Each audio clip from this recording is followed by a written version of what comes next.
All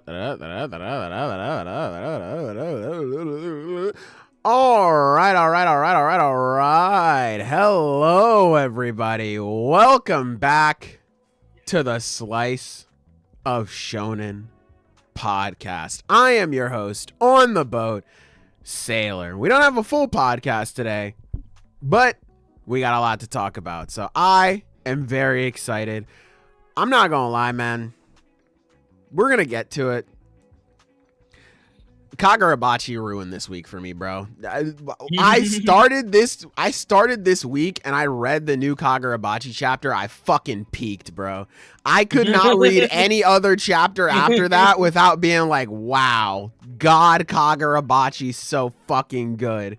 But we'll get into everything else, but God, Kagurabachi is so good.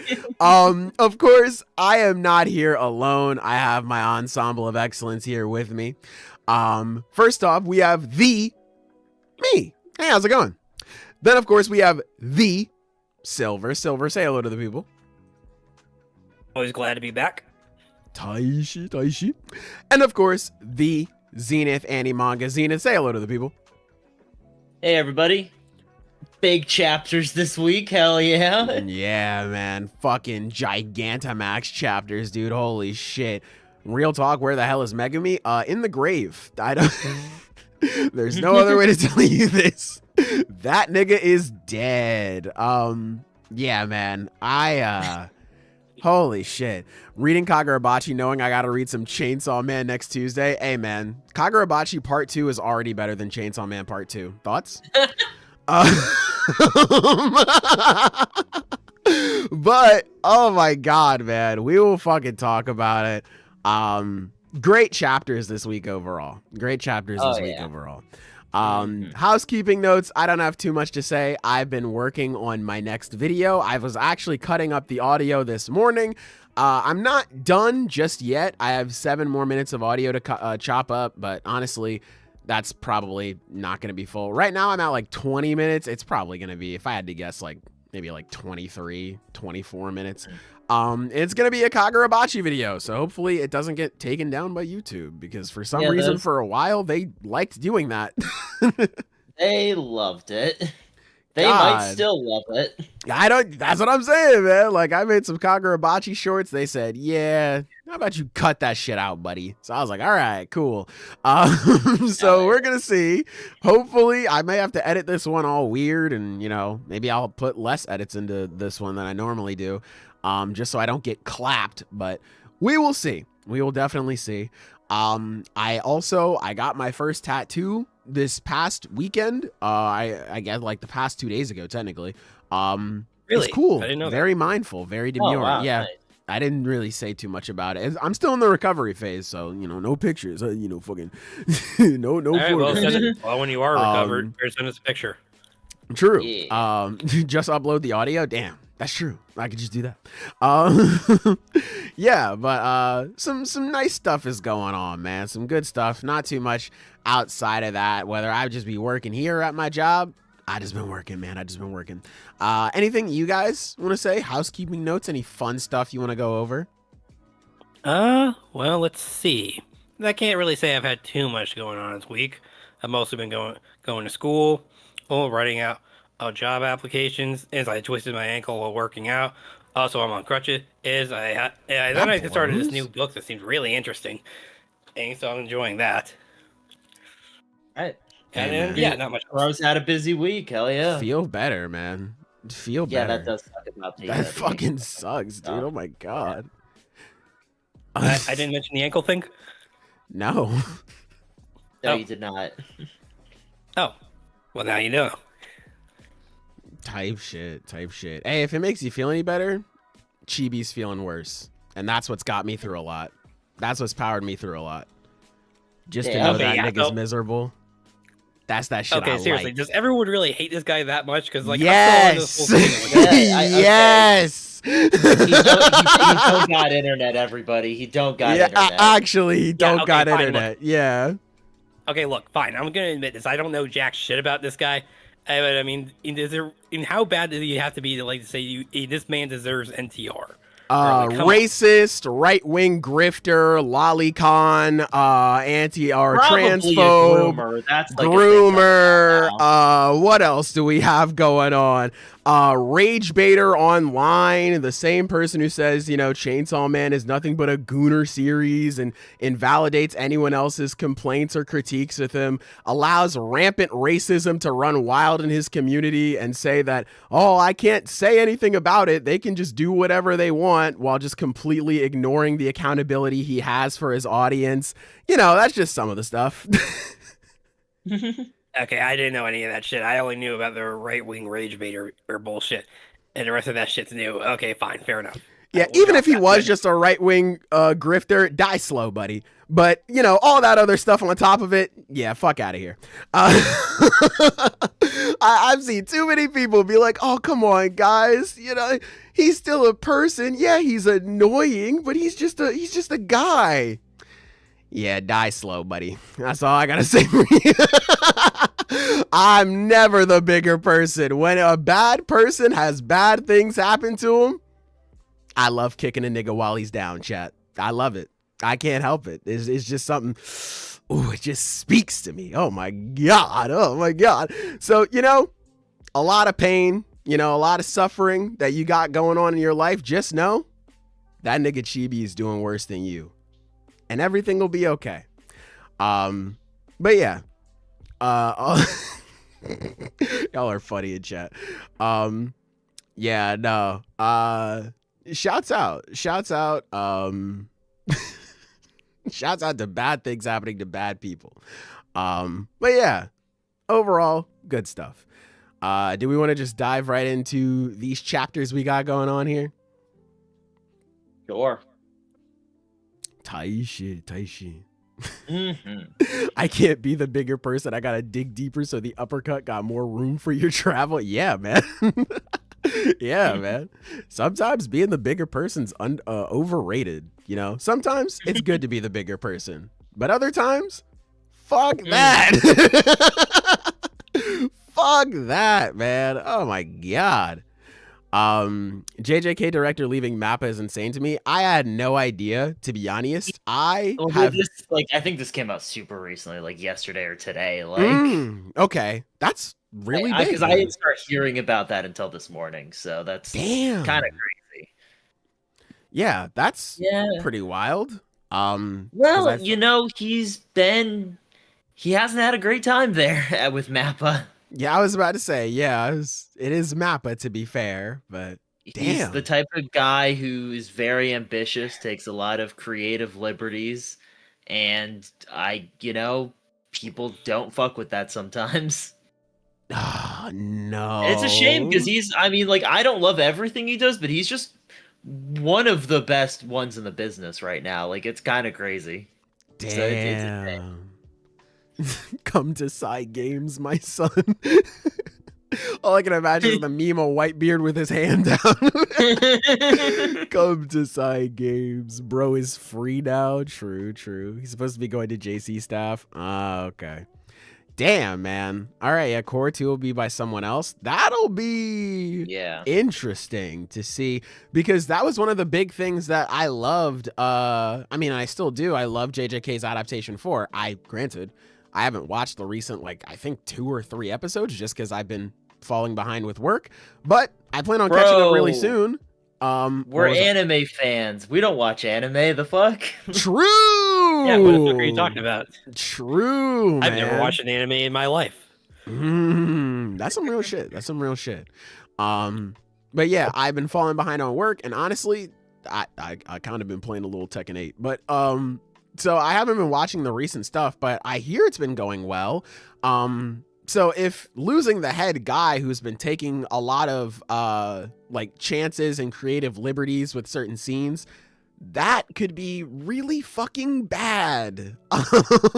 Because JJK, for better or for worse, this season it hasn't been my favorite, but I really do appreciate the fact that they take the swing in the first place. The fact that they take that chance and try to uplift and add a different perspective onto scenes. Some of them are really cool, and I like that a lot. So if it's just more of a 1-to-1 copy, I don't think that'll be terrible, but man, it'll be a step down. Thing that, you know, people got to understand too is like this, because of liberties taken with the anime, we've gotten better manga out of that. Like, yes. The Shinjuku Showdown, a lot of the best presentation in it was inspired by how the Shibuya incident was adapted. Like, for example, how he draws Sukuna's technique. Like, that was directly inspired by the Maharaga fight and how that was animated. So, like, people underestimate how these liberties are such a good back and forth as production goes. It's so cool. And 1-to-1 means you don't get that. Yeah. But yeah, no, I actually do agree with what some people are saying, that I think him not being on a shonen would just be better. It's unfortunate, but like, man, people kind of suck in shonen communities. That is what also it is. True. Maybe it's also. I mean, oh, go ahead. I'm sorry. Well, also, I just cannot fucking stand the JJK community. So like, I wish him better than that. I wish him better than the JJK community. I think the people in our chat are cool. Mind you, you know, you if you're here, that means you're cool. By the way, like, I'm just letting you know that's the shield from being a bum ass loser that like a lot of JJK fans are. Y'all got the fucking pendant that says otherwise. Like, y'all got the receipts that says you're cool. Don't worry about it. Yeah. Well, let's not get too crazy. Nah, are you tell your crush I'm not like the other ones, bro. Tell her that right now. Call her. But like, genuinely, oh, like it might be like my least favorite community I've been a part of. You don't like getting spoiled for no reason? Oh my god. You're not fucking with that? That's not comedy? Yeah, it's crazy because like it's bad for like multiple reasons, and like Mayamura is like 50% of them. God, man, oh my god, like actual crazy effect on the community, man. No bullshit, like. It's become a meme because it was true with JJK. Niggas are not reading their favorite series. They're just looking at leaks and then being like, oh, okay. And then they're missing like the nuance of some shit. It's crazy, man.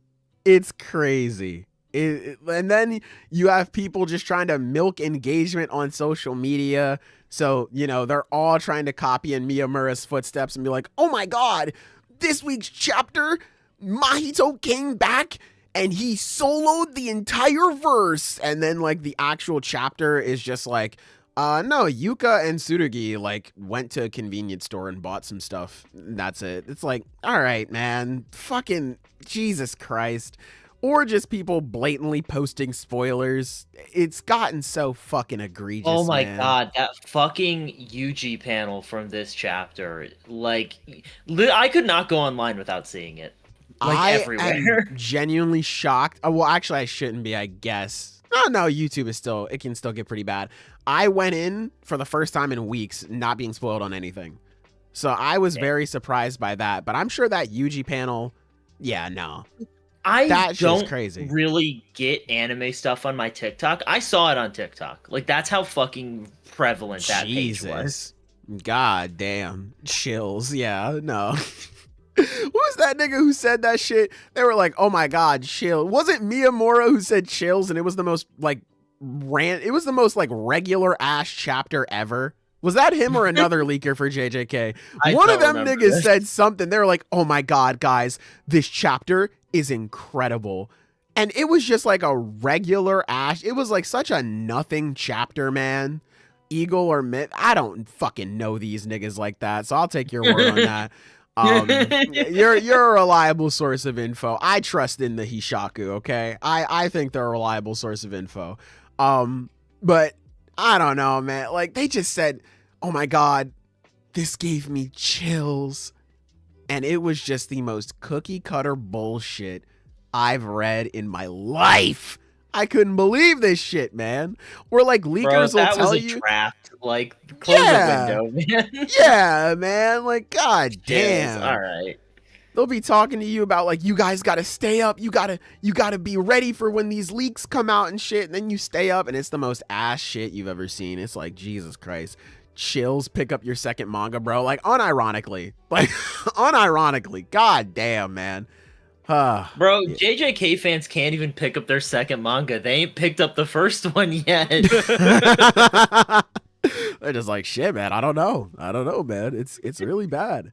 Yeah, and then, you know, JJK just attracts very loud and stupid people too. It got the worst of what popularity does to any series, unfortunately. Yeah. It's just unfortunate. Yeah. It's just, god damn it. That's what happens when you sacrifice shit at the altar of hype and aura. Mm-hmm. Yeah. And it's a trade-off too, because it's like, like Gojo versus Sukuna, that was generational for a community. Oh, yeah. Like, all the memes, all the talk. Yes. Like, then that was only possible because the community is the way it is. But now we're dealing with the aftermath of that, and it's not fun. Even like in the immediate aftermath where like you couldn't have a single critique for the story or else you were a Gojo glazer. And it's like, oh right, my man. god. And then like it got so silly because it like, if you're just like, you're just upset that Gojo died. Yeah. Now what? Like, where do we go from here? Like, sure, I don't like that one of my favorite characters died. What does that have to say about anything else I just told you?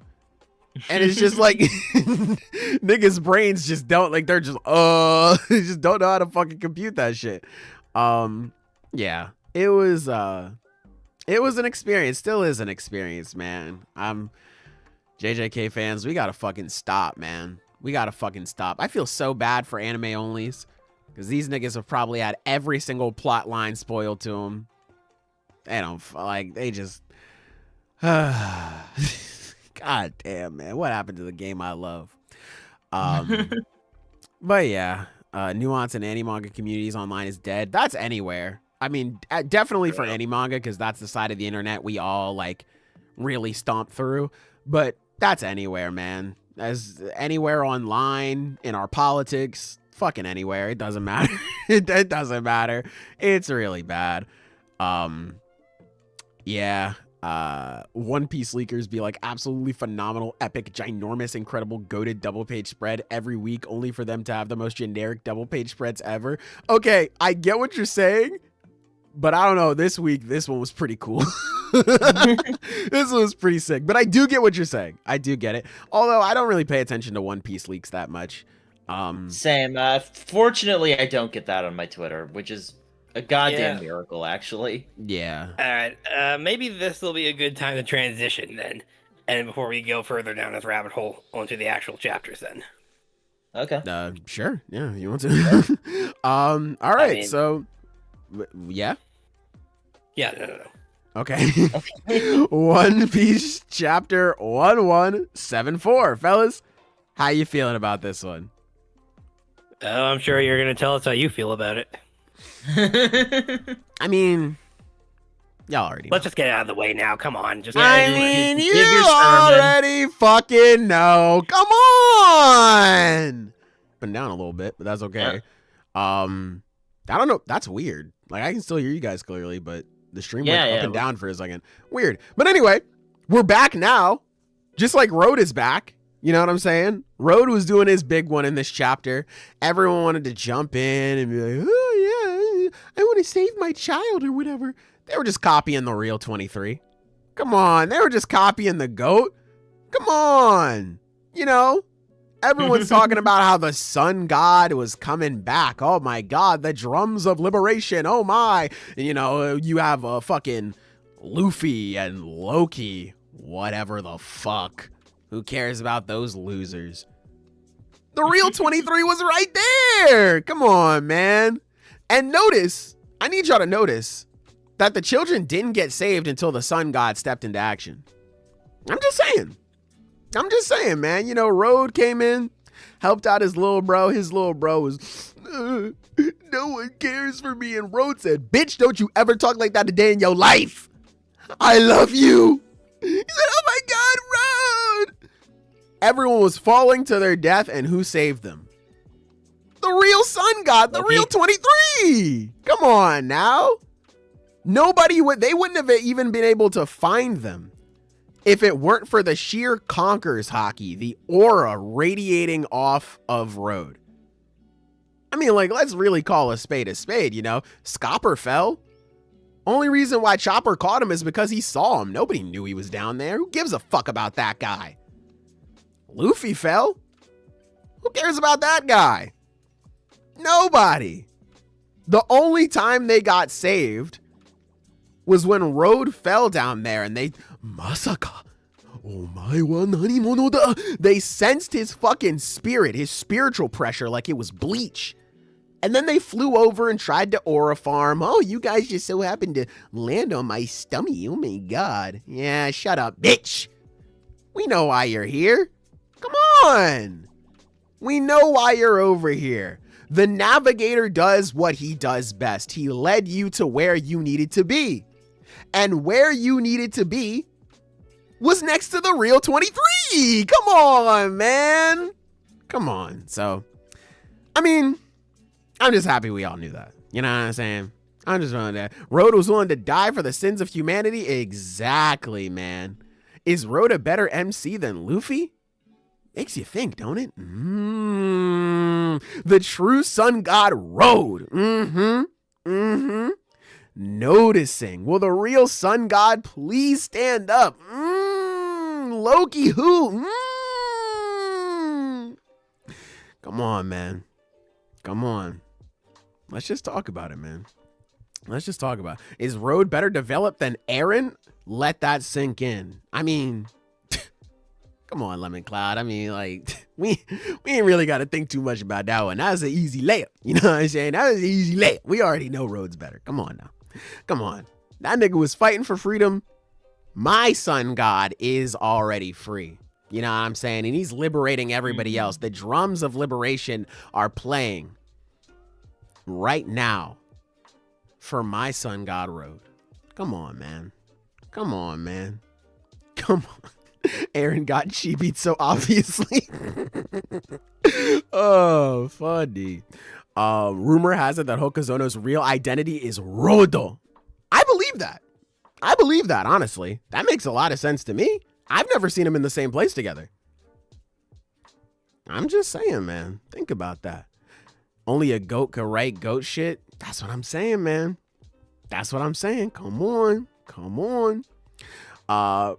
Bumsop fans want him to wield this monster's weapon, which is the monster itself. It'll never happen, though. Come on. Let's be real. By the way, speaking of Usopp, I realized I forgot to read a donation from last week's chat. So shout out to Sniper Gang Sunko. I fully got caught up, and I gotta say, yours a fraud. Damn. Damn. But yeah, you know who's not a fraud? Come on, man. It's Big Road. It's Big Road. I mean, I don't know, man. Yura might be a fraud. I don't know. We might have to talk about it. I might have to fight someone, all right? Like, yeah, you don't want to entertain that a little bit? You don't think that's compy or what? But yeah, man. Great gospel this week, as always. I thank y'all. But yeah, y'all can talk about the rest of the chapter or whatever the fuck. You know, Sommers was doing something. Whatever. Luffy. Yeah, okay. Loki, they showed up. Whatever. Go ahead, you can talk about it. Okay. Sommers is so fucking funny. Yeah, no, he really is a brilliant piece of shit. Genuinely, he's so fucking funny. This guy is such a dickhead, man. Jade's like, oh no, I can't stop this. Everything's going wrong. Wait a minute. It's not my fault, though. Yeah, no. That's actually, I didn't want to point that out. That's fucking great. It's like, okay, hey, wait, this is actually fucking peak. I can't be blamed for this. This is technically the boss's fault. Also, I can't even be blamed for this. And so, well, what can you do, right? Like, that's fucking funny. Like, he is such an amazing piece of shit. And like, hey, but he's still fucking funny. He makes it work. This is like unironically like an Anya gag. Like Anya would fuck up and be like, "You can't blame me though. You put me in this position." Like, this is absurd, man. I love this shit. This guy's so dumb. Shout out to Joseph Johnson with the $2 saying Loki casually mogging Kaido is crazy work. They're saying that his dick is bigger than Kaido's dragon form. Do you guys have thoughts? I saw that. Probably, yeah. Let's go with it. Yeah, Sommers just being an asshole, very funny. All of the parents reaching out to save all of the parents and friends reaching out to save the kids was very sweet. Sommers just being an evil dickhead on the side. He's like crying. This is so funny to him. He's like, "Oh my god, this shit's so gas. I can't be blamed, and I get to watch new children and adults die. This is awesome. This is sick. I love this." And then, you know, you got fucking Emu clashing with Brook over there, second in command Brook. And then all of a sudden, the drums of liberation start playing for my goat, you know. But, you know, Luffy and Loki, they're going to take the credit, whatever. And we get Loki's big-ass design. Good God. How do you guys feel about the grand reveal for how he looks? How do you think he's looking? It's wicked. It is. Although I will admit I'm a little disappointed because of my original theory about it being Fenrir was wrong, but I can still fucking roll with this shit. And this is awesome. Yeah. Yeah. I did not. I guess I didn't. Oh, God. I'm sorry. No, I was just saying, like, I dig it. You know, it's cool. I like the way his horns look in the design. I like the fiery eyes. That looks sick as hell. I mean, it's just a classic dragon. And, like, we just haven't had that in One Piece. Like, a classic Western-style dragon. Like, that just hasn't really been there except for that one time in Punk Hazard. And if I remember right, wasn't real. So, you know, it's cool. Yeah. I love it. Yeah. I did not truly appreciate how big Loki was until I was reading it again this morning. And I was like, Jesus Christ. This motherfucker is insane. Yeah, no, it throws you off because you see Luffy on his back, but then you gotta remind yourself, like, that is Luffy in his giant form. I mean, he's still puny compared to him. Like, holy fucking shit. Yeah. And, like, even looking at, like, all of the nightmare monsters that were towering over us, and he's making them look like ants. Like, that was like, oh, shit. Like, that's the God. Luffy that was jump roping Kaido, by the way. Yeah.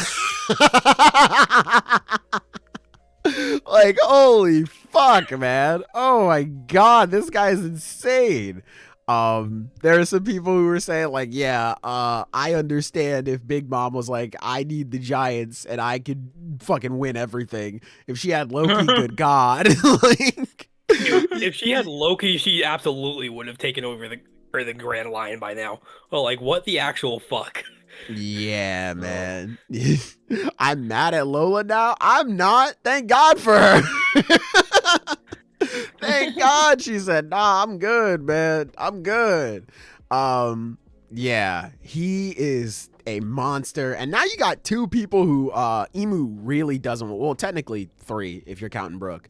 But which you should, like, unironically you should, considering Brook's history with the previous princess. Yeah. You got three people who Emu really does not want to see right now. It's going to be interesting because I'm expecting Sommers to be the first person to get absolutely mollywopped by these guys. But also, if Sommers tries to fight Loki, I feel like he's just going to disintegrate into dust. Like, I feel like it's actually like hydrogen bomb versus coughing baby. Like, not even in this form. Like, if he just transformed back into his regular big ass Gigantamax giant form and did that same attack he used on Harold, I think he just disintegrates. Like, He's gone. Yeah. I think he just dies. So like, I don't know what the fuck. Maybe we see Luffy throw the first punch and we can have him be like, oh, I understand what Skapurgaban meant when I have to use my hockey in a certain way and blah, blah, blah.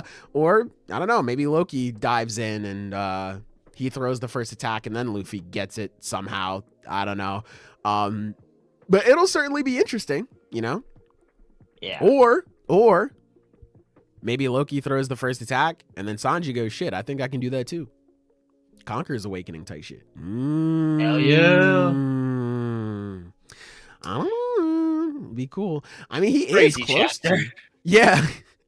I think Sanji is closest to Sommers right now out of everybody. 'cause Yeah, he's where that's Nami is. Probably. Yeah, he's. I mean, it just makes sense. I think just as a matchup, it makes the most sense for Yeah. that to happen. I mean, pretty antithetical to what he's about. He's gonna want to beat his ass. It's a good chance to get Conqueror's hockey. Like, it just makes sense. Yeah, man. So I'm waiting for the panel where Sanji like lights up a cigarette and he smokes and then he exhales and the exhale instead of smoke is just like black lightning. I'd coon. damn. Oh my god, that would be insane. That shit's kind of crazy. I'm not gonna That's a lie. bit tough. That'd be Who do I kind have of to pay for fire. that? Yeah, man. Oda directly. Hit up his Patreon. Yeah. Oda, hit me up on Venmo, my brother. Hit me up on Cash App, my brother. We'll see. What in the Wattpad? Hey, listen, it's gonna be reality, bro. I'm putting in $1 gazillion. I'm gonna get it done. Bro, you give any character the sauce and people start calling it fan fiction. I'm sorry, you just don't like cool shit. Like, listen, let my guy Sanji act out a little bit, you know? Let him get his moments. That shit's gonna be cool.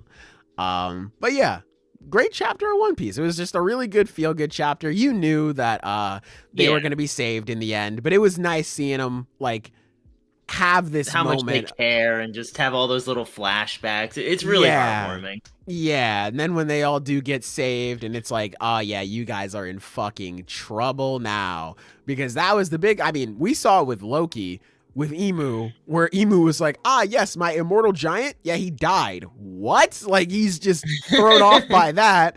And then the Gods Knights pulled up and they said, okay, we gotta go incognito mode because we're really not trying to pick a fight with Emperor Straw Hat. And now you got both of them. So, like, it's gonna be pretty bad for the Gods Knights here. Add in Zoro, you know, the Minority Hunter, future Conqueror Sanji. You know, it's gonna be looking kind of scary. It's gonna be looking kind of scary for the Gods Knights. But yeah, we'll definitely see where this goes. Let's see. Well, I mean, if I recall right, Killingham of the colors in the official coloration are supposed to be gold and black. So realistically, that could be enough for Zoro to fight against him. Hey, he does have like a weapon too.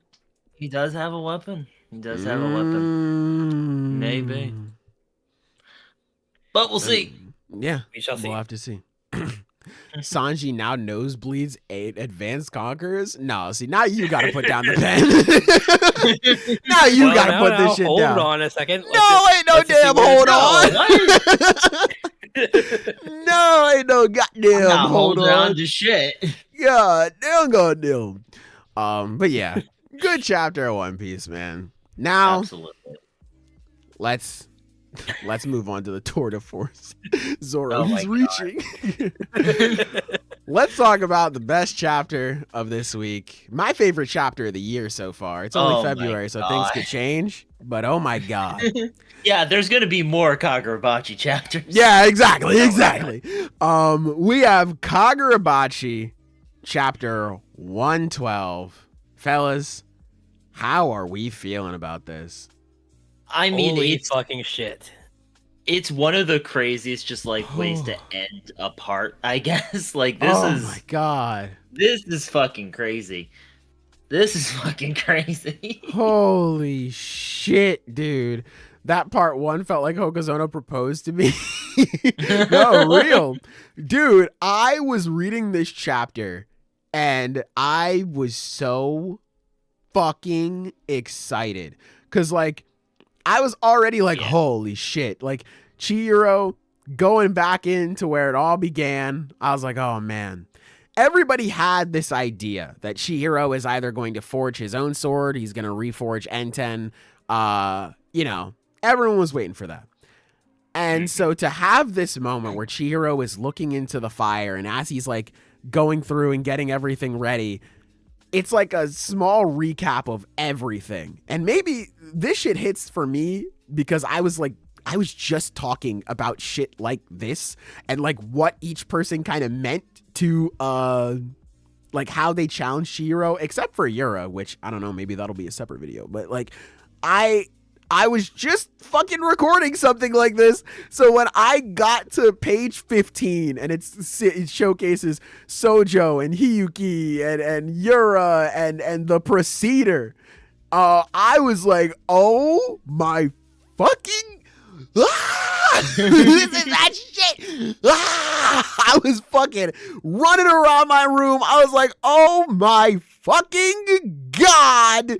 That whole sequence of him wondering like, okay, what, like, this is the world that my dad created, to what end? What do I, like, what sword do I need to make? And it's going over his sketches, new N10, new Cloud Gouger. Listen, bro, I have wanted Chihiro to replace his little short sword with Cloud Gouger. So, like, if that's where the fuck this is going, I'm locked in. So, like, I saw that. I got so hyped. Chihiro now having to step up and be the guy. Like, Chihiro, throughout the entirety of Kagurabachi, has been our guiding light. Like, the same way that Kunishige views him and Enten, it's the same way that we view Chihiro, where he's been our anchor, where Chihiro has gone through so much turmoil and strife, and a lot of things weigh heavily on his mind, but throughout it all, Chihiro has gotten through it. He stood on his principles, his beliefs, and he's come out the other side. And he somehow, some way, he's been able to overcome any challenge that came his way. And that's led to him becoming this symbol of hope, like this embodiment of hope, not only for the characters, but for us, the audience, because again, it's like, okay, Chihiro can somehow do this. And that's why the encounter with Soga was so fucking crazy, was because Soga put us in a position where our light was like snuffed out. And now you had Samura, who was like the main character of that fight. And yeah, he's cool and all, he's strong, but he's not the one and only hope. He's not the only nigga who can dance freely on a battlefield the Shinichi controls. He's not a direct counter to the Magatsumi and the Malediction and all that shit. Like, he's not Chihiro. And so I was like, well, this guy's gonna fucking die. And the story said, that's for true. This guy's gonna die. And he dies, and now you have Chihiro. Now he's the guy who everyone is leaning on, where you have Hakuri, who looks up to him. You have Iori, who's I'm sure going to be joining up with the group, and we can get into a whole other conversation with her later. But Iori, who's going to be joining the group, and now she's also inexperienced as well. Like, her and Hakuri are like two sides of the same coin, where like Hakuri, he has really good sorcery. He don't know how to use fucking swords. Whereas Iori, she has really good swordsmanship. She don't know shit about sorcery. So now they're looking towards him to figure out, like, what should I do? You have the Masumi, who's like, hey man, we're following you. What are we doing? Shiba has been following Chihiro since like the Rakuzaichi, where he's just like, hey man, you're the guy. This is crazy. Like, when I was your age, we were making dick and ball jokes, bro. We weren't this well prepared. Like, you're the guy. I'm gonna follow you. You're that guy. So now Chihiro, he doesn't have like a Samura who he can like stand by and all this other shit. They are looking at him directly. They're like, you are the guy. You're the man. What do we do? And now it comes back to this point that it's been hammered home so many times. Get it? Because he's hammering in this scene. Now it's being hammered down again. I love visual media. So now you have Chihiro in this moment like, okay, I need to see the world with my own eyes. This has been something that has been established over and over and over again. That's why his conflict with Samura was so fucking good, because Samura blinded himself and Chihiro was taught that you have to see the world through your own perspective in order to learn stuff, in order to make a change. You can't just create a sword. You have to create a sword that the world needs. God damn, he was cooking. So now having this moment, all of this come back to this point where Chihiro is making a sword and he's thinking back on everything that he's seen and he's wondering what sort of sword he should make for the future. And that's how you end part 1? Nigga, I love this. Oh my God. Oh my God, bro. This is such an incredible way to end this shit off. Dude, I was blown. Literally, I finished this chapter and I was in my room. You would have thought I was fucking Daniel Bryan's #1 fan. I was just chanting yes for like a minute straight. This is how you fucking do it, bro. Oh my God. I'm fucking amped up. I could run a marathon right now, bro. Oh my God. This shit is amazing, man. We are experiencing a worldwide shortage of honey. Hokuzono is drowning. It's just holy shit. God damn, man. Holy shit.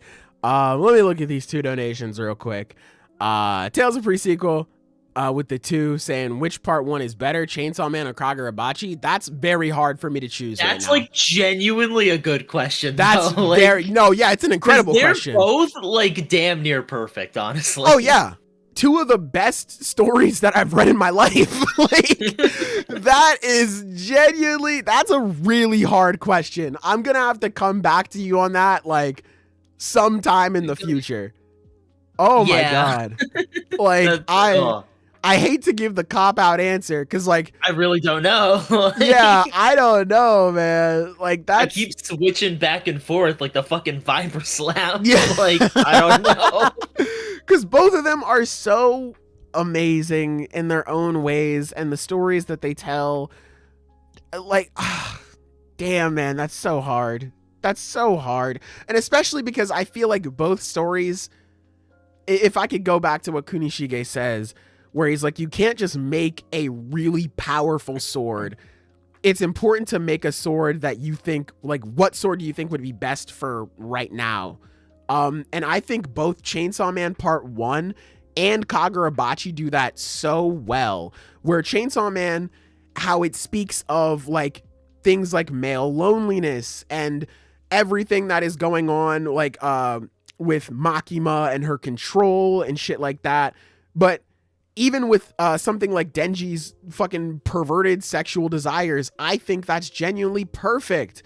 And having Denji overcome all of this by defeating the personification of control and taking back control over his life, goddamn, that shit's awesome.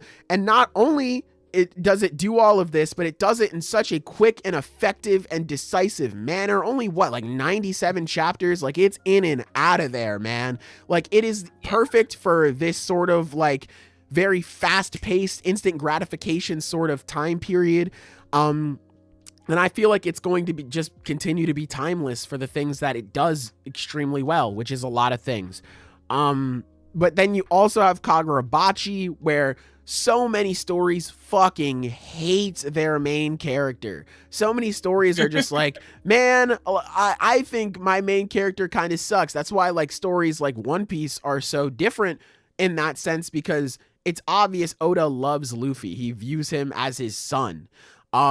So to have a story like Kagurabachi come out and be like, no, I love my main character. Chihiro is actually the fucking coolest. And then also so many stories are so like negative. So many stories are like so gruesome and brutal. It feels like hope and optimism kind of fucking died. And then you have a story like Kagurabachi where Chihiro is set up to be a violent and edgy protagonist, and then watching him become this symbol of hope for everybody, who makes it cool to believe in somebody, who makes it cool to believe in yourself again. That's fucking cool, man. This coming out the same time as Superman, maybe that's the real punk rock. That's that shit, bro. I love that. Like, both of these parts do so much. Both of these parts do so much so good. So, like, that's a really hard question for me to answer. I'm gonna have to get back to you. And then let me look at this other one. Let me scroll down here. Shout out to Alex with the 5 saying part 1 has been a masterclass in how present manga in the most cinematic, or in how present manga in the most cinematic ways possible. No one does it like Takeru Hokazono, a one-of-a-kind talent. Yeah. I think I pray. First serialized manga, by the way. Yeah, which is fucking insane. Like, what a debut. I truly pray that more people are inspired by the style and the presentation that Kagurabachi has, man. It's truly like it. For me, it's getting up there. Like, I shouldn't even say it's getting up there. It's up there in all-time conversations. And like, one of, like, just from a visual, like, for example, I think Dragon Ball and Dragon Ball Z, I think that's like the GOAT when it comes to how to present a shonen in terms of like a battle. Like, everything, I can read through Dragon Ball and be like, this feels like, you know, when you're like those flip book animations where you flip through it really fast and you can see the characters moving. Like, that's almost how it feels. Like, the way that Toriyama is able to like compose and make all of these panels and stuff, I think it is genius. Like, I can visualize, it's like I can visualize the fight as I'm reading it. It's amazing. It's truly great. And then you have Kagurabachi, who, the style that it implements, it's like a super soldier Bleach, where it's just like the way that it gets across things. I mean, like, we can even look in the past couple of chapters where like you have the entire story being like, hey man, the worst case scenario is is the Sword Saint getting the sword back, the Shinichi back, and going from there. And you have this moment where you have him, you know, he breaks through the glass and he's just like, all right, let's get started. He unsheaths it, Magatsumi. And instead of it being a double spread, it's a spread, but it's flipped on its side. And not only is that really cool and stylistic, but it's also something that we've never seen before in Kagurabachi. So it's like, wait, this would normally be a spread, but it's not. This is weird. Like, this is different. Like, something is off, and that's because the worst possible scenario is playing out. And now that builds into or actually I can say it bleeds into the next couple of pages as black ink like bleeds from all of the buildings. All of the light is being covered in darkness. And now you have the Sword Saint who's like bathing in it and talking to Chihiro and Samurai and being like, why is this happening? He does one butterfly, fucking obliterates the playing field. Chihiro doesn't even know what happened. Like, just shit like that can build up a battle or build up a moment is so incredible to me. There are countless other examples as well. Just the simple fact that this nigga is putting poetry in his manga where he's talking about how, oh, everything is stripped away and now these two fighters are at the very apex. They've gone back to basics or whatever the fuck. Talking about how just the rubble around them is burning from them sheathing their swords, and amidst all of that miasma, it's just two swords masters at their apex. Oh my goodness gracious, bro. Oh my god, bro. Or again, the simple fact that the immortal guy has to fucking kill himself to try and get on the same level as Soga. Like, so many ways of telling the story, of emphasizing a point. I've never, like, Kagurabachi, and obviously it's not the only series. It's not even the only series out right now. Like, I'm sure there are plenty of other ones that do it. But truly, I feel like it is the best right now at taking complete advantage of the fact that this is a fucking manga, bro. Like, it takes visual storytelling, it takes the literary storytelling, like, it it feels like it embraces its medium so much and it pushes it so far. Like, oh my god, dude. God damn, Hokuzono is a master at this shit, man. And again, first serialized manga. What the fuck? Like, what are we doing, man? Yeah. Kagurabachi is just insane. It's god damn, man. Like I said, this shit ruined my entire Sunday because it's like I can't read anything. Like, I caught up on Sakamoto Days and I was like, this was cool. Like, it's fuck. It's one of those things. Man. Yeah. Oh god, it's fucking. Oh my god, it's part one of Kagurabachi. God damn. Holy shit. I feel like I was about to say words and then I got overwhelmed with the peak. Oh fuck. Yeah, man. I just like I was starting to talk and like make points and then I like looked at that last page. I'm like, oh my god, it's Kagurabachi part one. Yeah, man. It fucking possessed me. Goddamn. Yeah, dude. As like a a story, part one is its own thing. Has so much going for it. And it's it's all been built up to this. We see it on that page where it just shows him flashing back to everything. How everything is sort of really been so hyper focused to its themes. It's rare to see a series that has so much going on be like this focused on the story it's telling.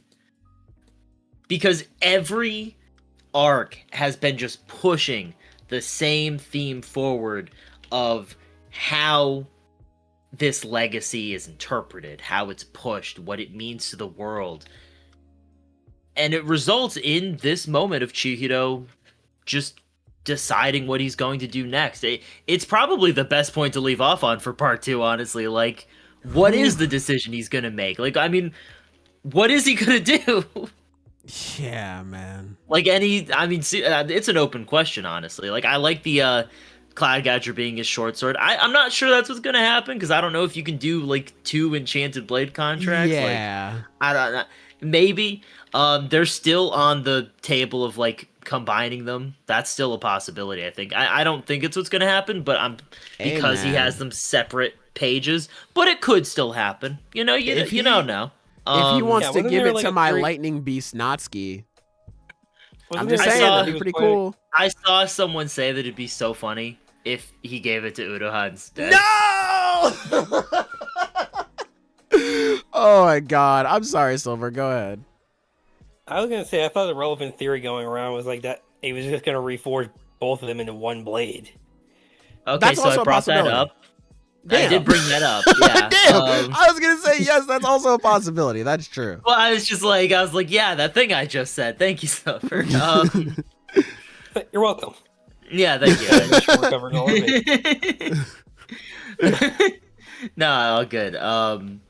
Yeah, I like that idea, and that has been a prominent theory. I just don't love the odds of that anymore, just because new N10 and new Cloud Gouger are on separate pages, and you can see like a different hilt on the page that like not a hilt, the guard, the cross guard, like it's a different design than what N10 has. So like either that's the original thing and he just wrote new Cloud Gouger on there, or he like put those new notes together of like what he wants the Cloud Gouger's like cross guard to look like, stuff like that. So probably going to be separate blades. He's going to reforge it and it's going to be different in some capacity. And then he's going to give it to Uruha, and Natsuki's going to be pissed as fuck about that. That'd be so funny. Because, well, I'm curious what N10 is going to be. Because I can't imagine N10's kit changing too much. It's kind of everything about it is already perfect. Like, it's such a cool overall kit. Like, he has the enhancement in Nishiki, he has Akka with the copying, and Kudo with just the basic fucking Getsuga Tensho, essentially. Like, it's a very balanced kit overall for a protagonist to have. Like, it's very well-rounded. And I can't imagine it changing too much, but like fundamentally the sword has to be different for this to be a meaningful decision. Like he can't just remake it as it was. Yeah. So maybe it's just improving on all of its stats. Maybe it's something basic like that with him saying I'll surpass you, maybe. Yeah, I could see that. I also wonder how this whole like dark power is going to be utilized going forward. I could definitely see an ending where essentially they all kind of like break where you have all of the sword wielders like that are on their side, and they kind of all break their swords to utilize the dark power, and like basically the series ends with no more enchanted blades. I could see that being the case. Could be. Yeah. Hard to say. I mean, I like the idea at least. I don't think it's going to end with everyone killing themselves after all, but that dark power seems to be the only way to beat the Shinichi, because it's just ridiculous. Yeah. I mean, hey, yeah, they'll True, get there, and Tobimune will heal him up. True. Like that sword really is just on some bullshit, man. Speaking of, you know, Tobimune healing up, a lot of people are debating each other in the chat about everything with Samura. Okay, so first things first. I have thoughts, but go on. I have thoughts. First things first. Shout out to the Twitter thread. We called you crazy. You saw the vision. Yep.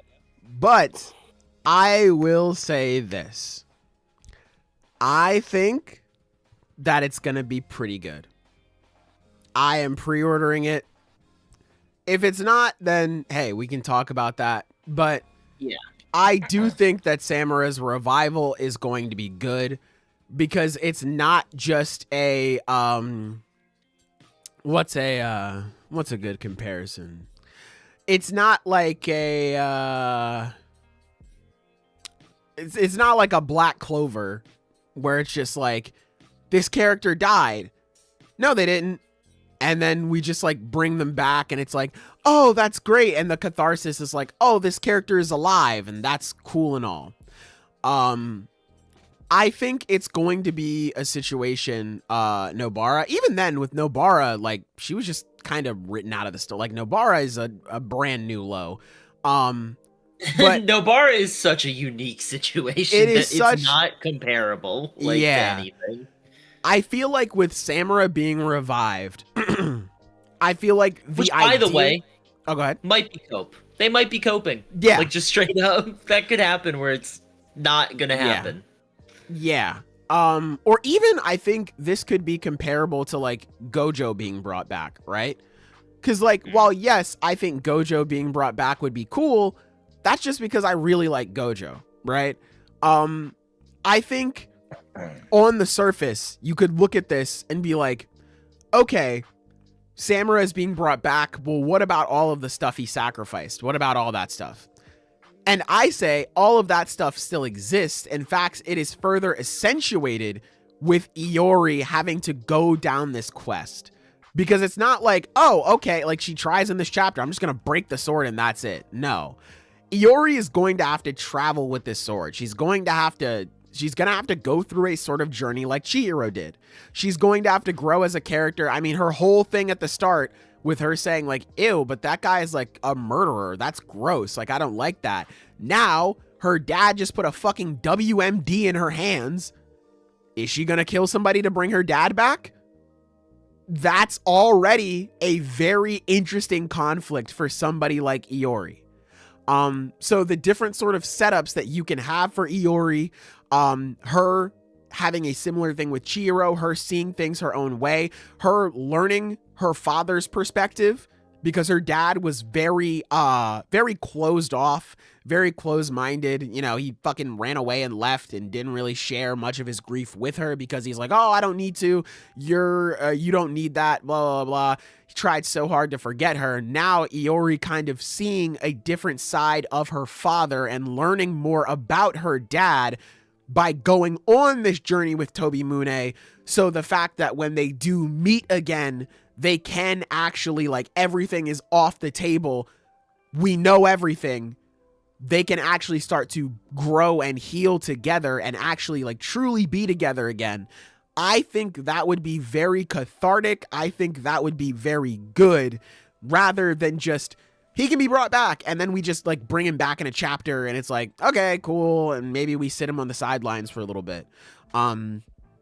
Because even, like, earlier in the story, like, you had Urha come back and it's like, oh, what the hell? This is kind of bad. But the whole twist with Urha being that Samurai is going to save all of them and he's going to die alone and take on all of this suffering and burden by himself, that is already, like, that's such a massive deal, and how that plays such a big role in Chihiro's fight with Samura, and how that again led to one of my favorite moments in anything, where he summons the blade. It's him and Hirohiko, they summon their swords, and then fucking Samura comes down from the sky. Like, all of this comes from, oh shit, Samura didn't kill Uruha, and he wants to take on all of this pain by himself. So I think on the surface, it's like, all right, this is kind of looking like, what were people saying? Disney bocce? This is looking bad.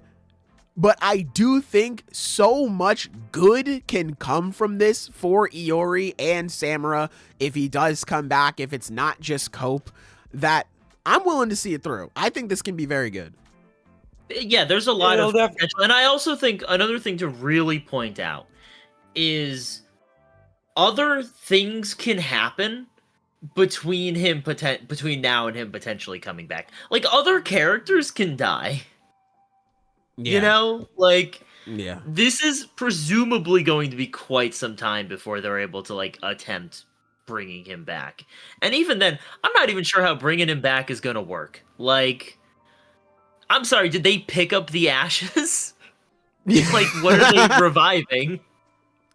Yeah, that's gonna be hard. Quite get how that works personally. Maybe I'm missing something. I don't know, but it's a bit weird. We'll see. We'll see. Yeah, because I'll admit, the whole Disney bocce thing, that thought definitely crossed my mind too when I read it. And because it's like, yeah, it sucks that he died. And it's like, I do wish that he got more time with his daughter and all that. But it's like, tragic. If you bring him back, yeah, no, exactly. It's like, and if you bring him back now, that undermines a lot of that stuff thematically. But then it's like hearing you describe it, like, okay, yeah, it'll depend on how they do it. Because, like, I think at the very least, we can say it's not going to be a Black Clover situation. And I feel like we can say that with some confidence. So it really will come down to how all that's handled. We'll see. And, you know, I'm going to remain... It's one of those things where, like, guys, come on. Fellas in the chat, he's earned a little bit of faith, you know? Yeah. Like, no, for sure. For sure. Like, obviously, it's one of those things where if he comes back and you don't like it, totally valid. But I think Hokuzono has, like, earned a little bit of, like, Doom Post resistance, you know? Like, yeah. Come on. Yeah. Plus, it's not like, even if he does come back, they'll be like, okay, here's Samura, and, like, just hand Tobimune back to him. Like, Iori's still gonna have it. So, like, it's still gonna be, like, he's gonna be powerless. He's gonna be what he should have been from the start. He's gonna be Iori's dad. So, like, that's gonna be the true weight of the situation. That's where I feel like the catharsis is gonna come in. And again, I think it'll be really interesting to see what exactly Iori is willing to sacrifice in order to bring her dad back. Because Iori now faces a situation where, like, this is unique to her. Because Chihiro, he's fighting in honor for his dad and stuff like that. Like, his dad is already gone. Iori is like, you can bring your dad back. So now she has, like, okay, I can bring my dad back, but, like, do I want to sacrifice something of mine? And if so, that probably means she's gonna go fucking crazy in battle to try to get this shit to die. That could lead to some problems in the future. Like, so many different small things for Iori because of this sort of situation. I'm really looking forward to, personally. Shout out to Kaneki for the 5. saying, what are some cases where reviving a dead character doesn't cheapen the death, like someone wants to revive them? I think this is one. I'm sure there are plenty others out there as well, but I can't really think of them off the top of my head. I mean, the start of Full Metal Alchemist, like that whole thing. I don't know if you. I mean, no, I'd count that. I'm not sure if. Like, are you talking about characters that are like explicitly, like, brought back to life? Because that is a little different from like FMA, for example.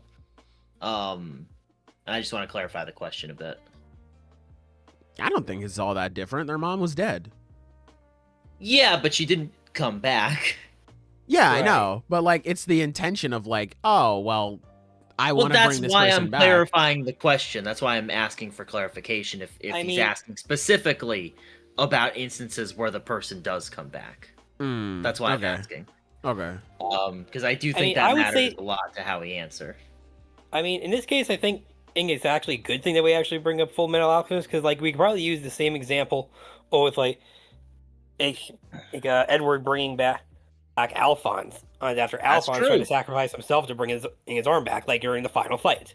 Bro is technically dead, yeah, and he does bring him back. I think that right there is actually a good example of a time where it's like where the death or being revived is not cheapened in that case, not in the least. Yeah, it just makes it better, honestly. Yeah, it does. Yeah, I'm seeing someone mention Kakashi in the Pain arc, and like, yeah, I think that was handled well enough. Like, well, it's like.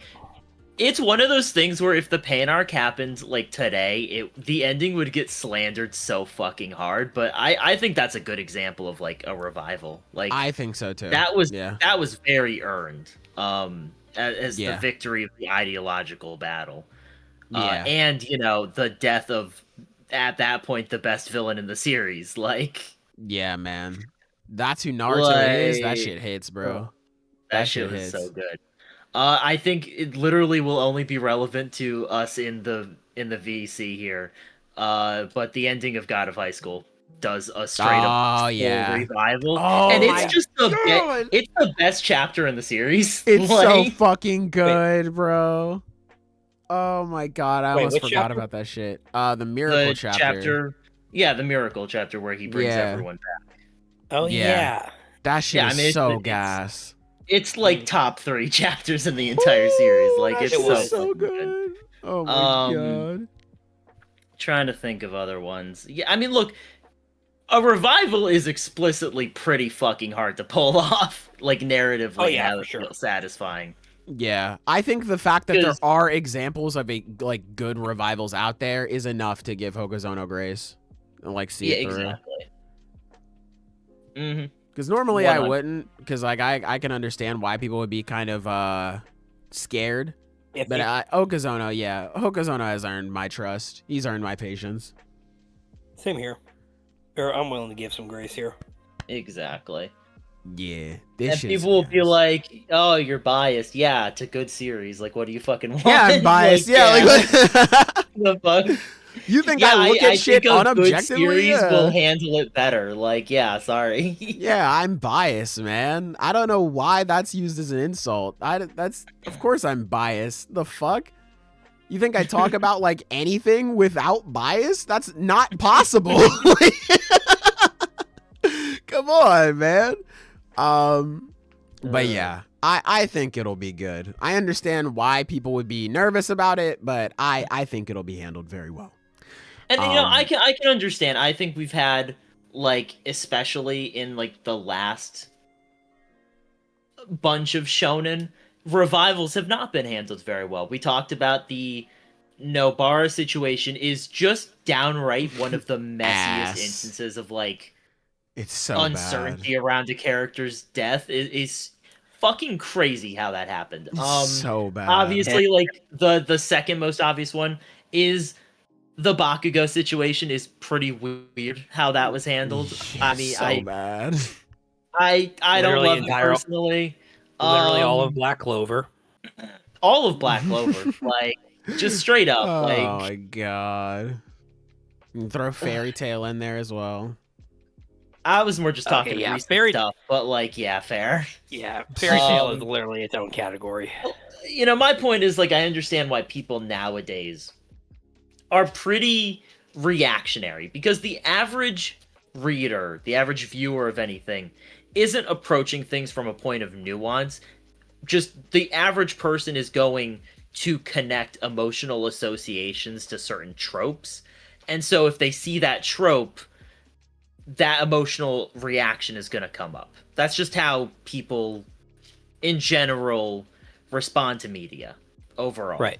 And while there will be more nuanced conversations going on, the average audience member is going to be influenced by these conversations that are happening. You know, yeah, the Nobara situation was asked. The Bakugo situation was asked.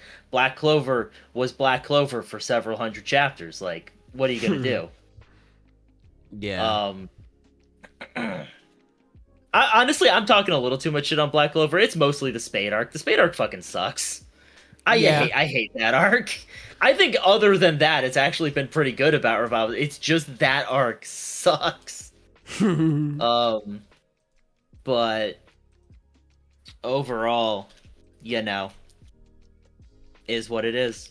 We're just gonna have to see. You know, I get the hesitance that a lot of people might have, but let's let the man cook. The man's been cooking for let me double check the number. 112 chapters, and there's not a single bad one. Not a single bad one, man. God. Yeah. So I'm liking him. Let him cook. Let him cook. Yeah, Don't you know, let it happen. Yeah. Let's see. And straight up, it's gonna be real funny if we're having all these conversations, like, and he doesn't come back. I swear to God, the same people that were talking shit are gonna be like, well, then what was that all about? What was the point of that conversation? Like, all right, bro. All right.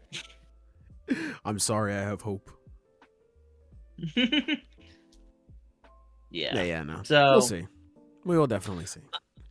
I think the last thing to bring up with the chapter is actually two things. I think it's so fucking funny when Chihiro's like, we have to break it first, and immediately Iori's like, all right, bam. All right. Oh. Here we I go. probably did the same. Not gonna get that shit looked like it hurt. I felt that pain in my leg, bro. I was like, well, it's over. Let's bring her dad back. Actually, do what you gotta do. I respect it.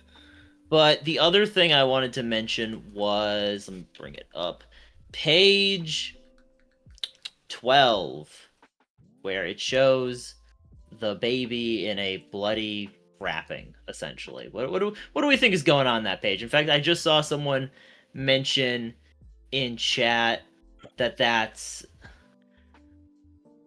baby Chihiro. I hope we're talking about the same page. I'm not actually sure that that's the case there. Really? I thought it was too, actually. I don't know. It might be baby Chihiro. I think that makes the most sense, but I could also, I don't know. It does make the most sense, but I just wanted to hear other thoughts, because like, what's with all the blood? What's the backstory here? What is going on here? I had no idea who this baby was, honestly. Go ahead, Silver.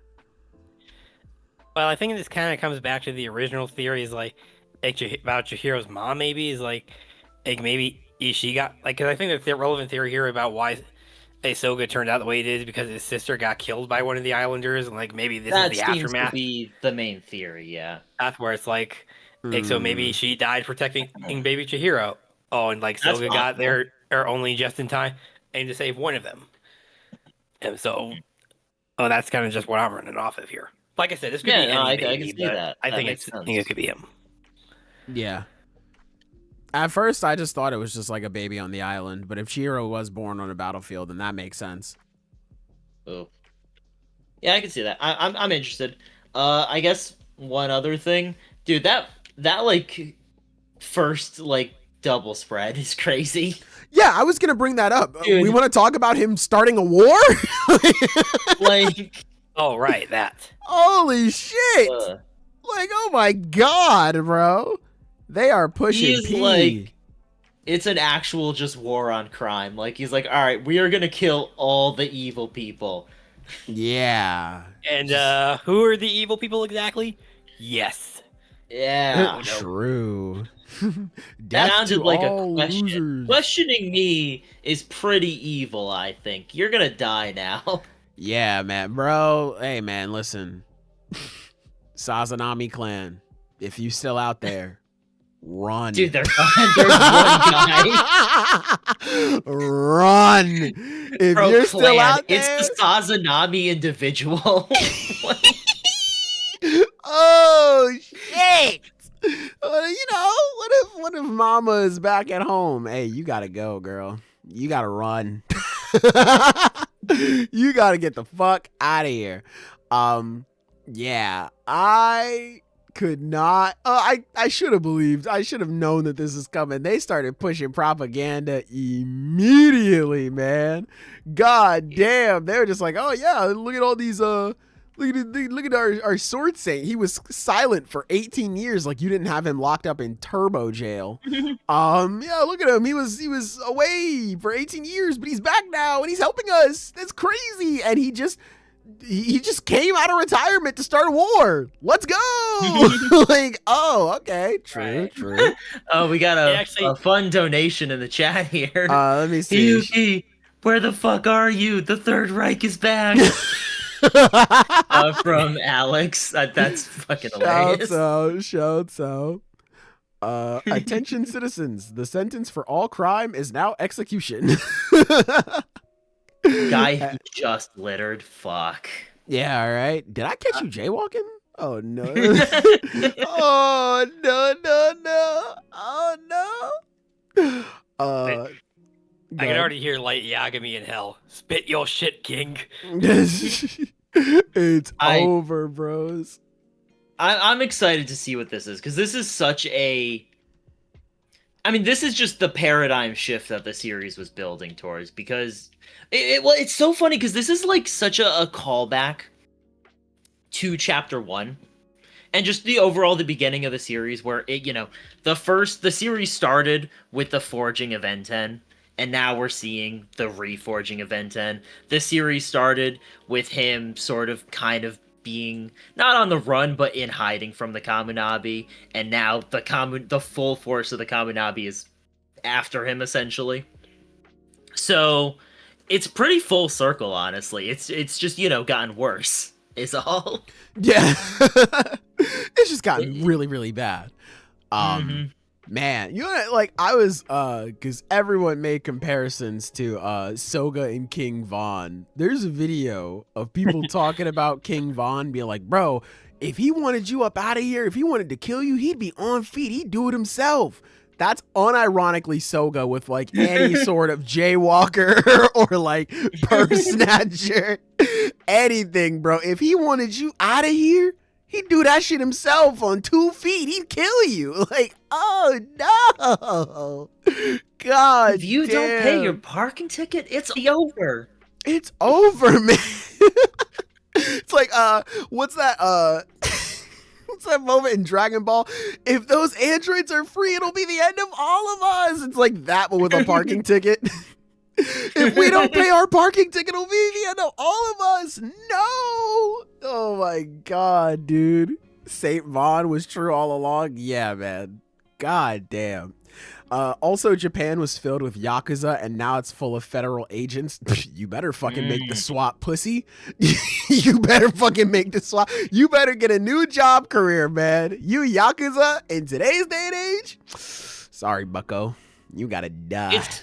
I'm really interested to see what Japan is going to be like after this, because, I mean, just objectively speaking, he should be able to just do all this stuff. Like, he should be able to do exactly what he's promised and just basically kill all of these, like, criminal enterprises. There's who the fuck's gonna stop nothing stopping him at all. Yeah, there is nothing stopping him from just popping in and just life draining everyone there. Yeah, man. Oh my God. You think what I'm doing is too extreme? Oh, what are you gonna do to stop me? Get that guy? You can actually stop me? What was his name again? Michael Mick doesn't exist. Fair, gone. Get him the fuck out of here. Yeah, it's just he should be effective, and I'm curious what the general populace is going to think, because there's going to be propaganda being put out. The Yakuza are going to just basically be on the run. These, famed criminal families are going to be heavily pressured to either stop or die. Yeah. So we're going to see, and I think that's really interesting. Oh my god, man. Shout out Joseph again with the donation saying, I really think Hiyuki is going to side with Soga first. Hold on, sorry. Got lost in chat for a second. On the surface, he seems to share all of her ideas. She'll switch up when she sees he's crazy. I feel similarly. I think we're going to cut inside a Kamunabi HQ, and I think we're going to see Hiyuki. I would not be all too surprised. I hope she stays with us. I love my Kagura baddie, but I wouldn't be surprised, man. I wonder, hey, this is one hell of a turnaround, because, imagine you get Hiyuki and she's got to share a table with the fucking Hishaku.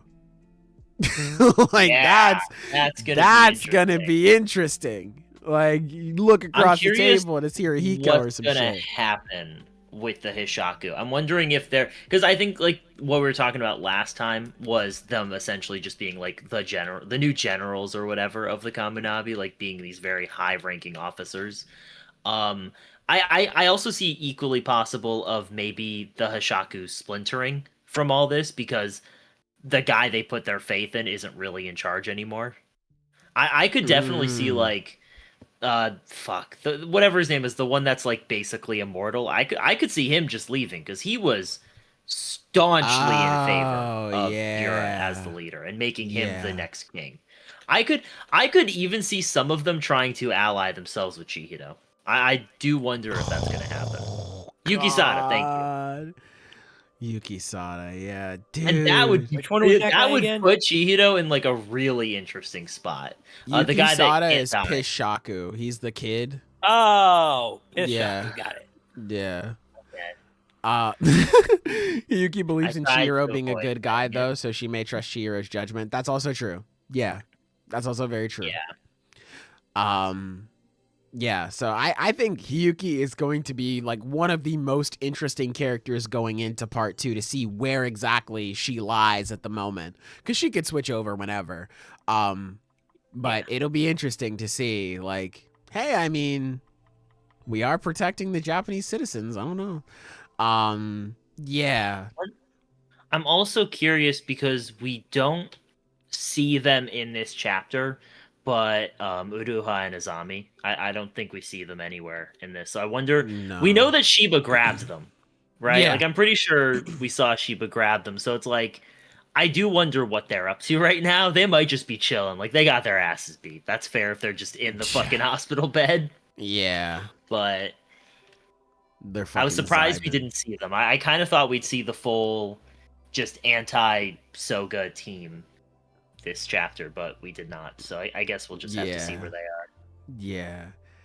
Shout out to Kaneki for the donation saying Soga, Akainu, and Seiryu from Akame ga Kill. The 3 justice pillars. Crime gonna be 0. Yeah. The crime is going to be nothing. Yeah, Sojo said he'd give Yura his body back, and he doesn't strike me as a liar. I think he will. I wonder how that's gonna go. I'm not even sure how that works. Is Soga's actual body just fucking sleeping in the pit right now? I don't really get how that works. Do you think this is just Soga? Because they can just get his body. Did he already give his body back, and that's just OG Soga right there? I'm not sure. Could be. I'm not. Yeah. It's kind of weird we haven't just seen that happen. I don't know. I don't really know what to make of that. Yeah, it could just be him, but at the same time he still has that cut. That's the thing that he was thinking about in this chapter, so that could be the indicator that this is still Yura's body. Unless the injury transfers with the body transfer, I could see that. Could be true. Yeah, and if so, hey, that's a pretty good deal for Yura. That's a pretty good deal for him. Yeah, I didn't get damaged. Cool. Yeah, you can have my body. That's fine. God, that shit hurt. Ouch, it stung, bro. Ouch. Soga doesn't have the hand tattoo. I don't think he did when he was taking over his body, did he? I didn't see the. I mean, maybe I'm just misremembering. Yeah, maybe I never really looked at it. I don't remember seeing the tattoo on his hand though. Yeah. But yeah, I think this is great. This is such a great chapter. My only criticism of this chapter is that there really should have been another chapter before it. Maybe, but I'm not sure. Like, I mean, there's a lot of stuff that could be in a chapter before this that can very easily be like in the next chapter. So, personally, I'm fine with what we have. I think we've been given enough to like be intrigued about going forward. Yeah, and we'll see. The tattoo disappears when Soga took over. Okay, cool. Yeah. Okay, I thought so. That makes sense. Right. But yeah, great chapter. So many indications or so many potential scenarios set up just off of this, man. This is how you fucking do this shit, man. How you do it. This is how you do this shit, dog. I love Kagurabachi so much. Oh my god, bro. Whew. All right. I'm still thinking about like Kagurabachi Part 1 versus Chainsaw Man Part 1 because I'm like thinking about it like in different things. Like characters, I love the characters in both of them. Like villains, I think they both just have like some of the best villain casts overall in like modern shonen. Fucking like world building, crazy good world building in both of them. Honestly, like it's all great. Like I can't really decide. Yeah, man, it's tough. I don't know if it's tough. I'm a really have to think. You know what? I want to see the results. Let's put up a poll. Oh, we can do polls. Shit. Remember, we can do polls. Yeah, that's a cool thing. All right, yeah, let's do that. I'm curious. So yeah, that I could see. I mean, I think we are just gonna have a Kagurabachi podcast one day, like when it ends or whatever. Like, oh yeah, I could see that being the case. Which part 1 is better? Chainsaw Man Part 1. And do consider Part 1 of Chainsaw Man its own thing. Like, I don't think it's fair to consider Part 2 stuff in that conversation. Oh yeah, no. Don't do that. In a vacuum, fellas, in a vacuum. Yeah. There we go. All right, I just put the poll up. And for once, I'm not putting my opinion because I don't know what it is. I'm not putting mine. Yeah. Same here. I'm not touching it. Wait, I can't see the opinions though if I don't give an opinion. Fuck, that sucks. Okay, I'll just tell you. It's at 50% right now. Okay, wow, that's shocking. Yeah, not really, but like I didn't expect it to be so clean. Yeah, it goes up. It'll be like Chainsaw Man bumped up, and then it'll immediately go back down to 50%. Damn. Currently, Chainsaw Man is up 52 to 48%. Yeah, no, I mean, it's a tough conversation, honestly. I really don't know. It's like, because, I mean, there are some things where I'd give a slight edge, but then I'd give the other a slight edge. Like, I mean, I guess I like Chihiro a little more than I like Part 1 Denji. But, like, I think overall I might like the villains a bit more for Chainsaw Man, just because, like, I mean, come on, fucking Makima's there. I fucking love Makima. So goated. Genuinely the best to ever do it. I think it's funny you bring it up because I think there were actually some debates going on about who would win, Soga versus Makima. That's not a debate. Soga would just walk her. Like, it's crazy. Unless he like let me explain real quick why, because this is pure power scaling, but real quick why Soga would beat the shit out of her. Because the thing that makes Makima so annoying in a versus battle is the fact that she just has so many fucking lives. Like, she can just keep healing. The problem is Soga has constant AoE life drain. So she'll be running through her contract like as he's getting healed from the life he steals from her. Yeah. Holy shit. Yeah. So it's basically a hard counter. Yeah, meanwhile, while that's going on, here's a spatial slash, buddy. Yeah, Oh, like shit. meanwhile, attacks that she can't even deal with. Like, it's attacks that not she cannot there. even see coming. Yeah. So it Yeah. is honestly one of the more one-sided matchups I've seen in a while. It's a stomp, bro. Holy shit. Damn. Never thought I'd see the day. Yeah. But it's, I like, do it's think crazy. they would instead be friends in fascism. Oh yeah, absolutely. You're like, oh my god, friends in twin. they would genuinely, they might fuck with each other. Not like I realize how that came out. Like just as, No, I know they what would, you mean. yeah, Well, they would like. hold on. No,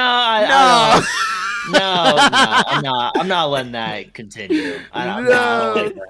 But no, like, no, I get it. imagine Like, the fucking Garp and Aokiji thing, but it's Soga and Makima.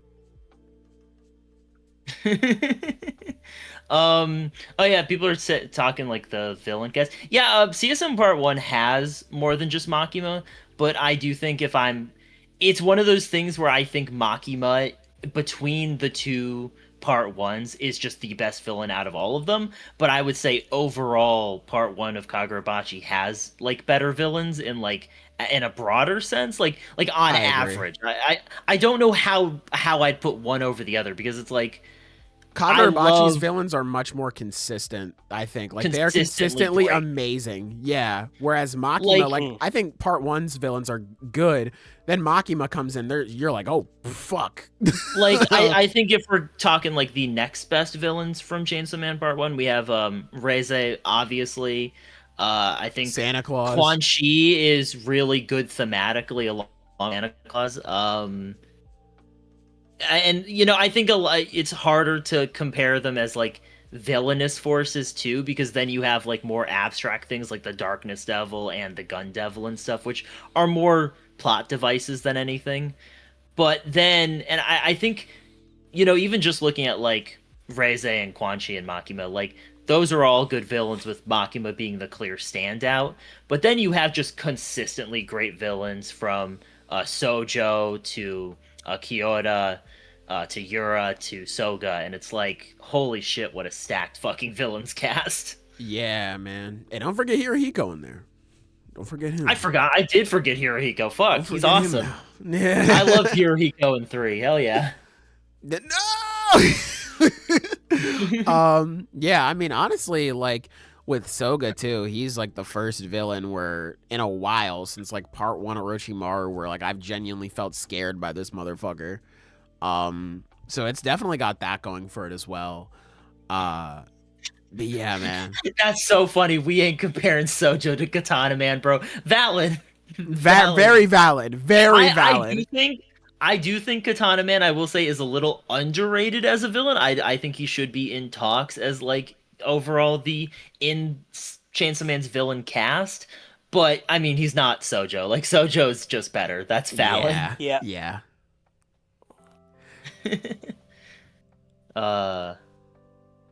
Yeah, I mean, it's, oh god, Samura was also a villain for a bit. God damn. Yeah. You're right. Fuck. Yeah. So yeah, we're including Samura, then it really is just a wash here. Do we include Hiyuki as well? She was a villain temporarily. I don't know if you want to. I'm not counting that. Fairs. Like, kinda. Half she was for a bit. Yeah, I'd say half. I mean, hey, current chapters come out. I don't know.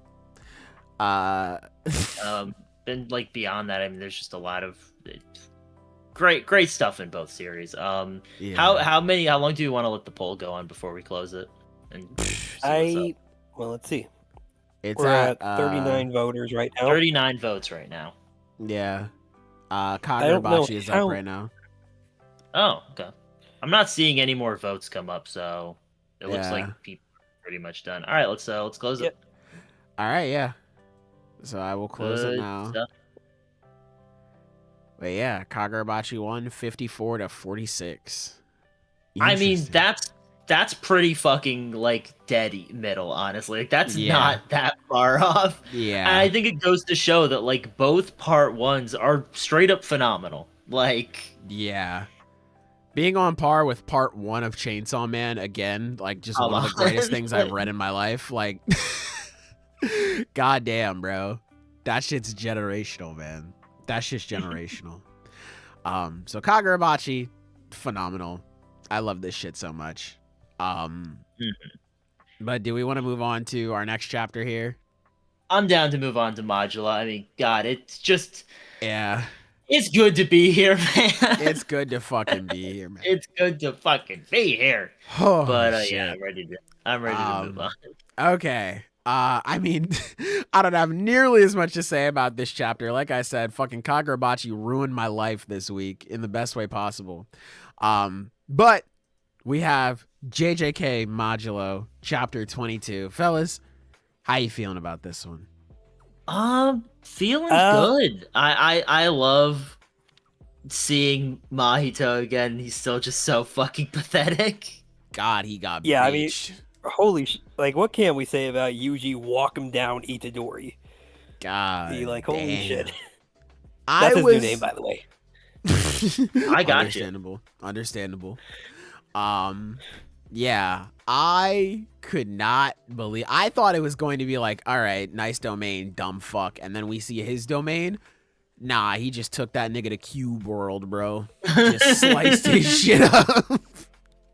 Turned the battlefield into a million game cubes, bro. Holy shit. God damn. That's what he is now. He's that fucking, like... Maru just took that fucking piece of his head and was like, all right, we can use this. We can use this. Yeah, he hit him with the fucking Blueno treatment back in, I think it it wasn't Water 7. It was Water 7 where he first shows off his power and he does the shit to Luffy, like slaps his eyes and his eyes revolve like a door. He did that same shit to him. He was just like, fucked up. He just slapped his eyes out of his head and said, get out of here, bitch. Slapped him. Oh my God, bro. Jesus Christ.